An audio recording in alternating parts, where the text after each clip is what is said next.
ভিক্ষা করে খাও, তবুও আত্মীয় স্বজনের কাছে না যাও। বাপের টাকা না থাকলে বোঝা যায় চাচা, ফুফু, দাদা, দাদি কিরকম। আজ বাপের টাকা আছে তো তোমার সে জায়গায় সম্মান আছে, বাপের টাকা নাই সে জায়গায় তোমার সম্মান নাই। সারা জীবন ধরে খালি বলেই গেল যে কি দিছো কি দিছো, কিন্তু কেউ বললো না যে তুমি কি নিছো। সবাই টাকার পাগল, এই দুনিয়াটা টাকার পাগল। তবু তাই বলতেছি যে ভিক্ষা করে খাও, তবুও আত্মীয় স্বজনের কাছে না যাও। এটা হলো তার যে সব কথার এক কথা এটাই।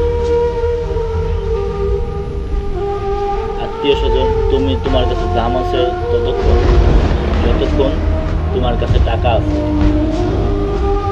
যতক্ষণ তোমার কাছে টাকা আছে ততক্ষণই দাম আছে তাদের কাছে। যখন তোমার কাছে টাকা থাকবে না, তোমার কোনো সম্মান নাই, আর তাদের কাছে তোমার কোনো সম্মান নেই।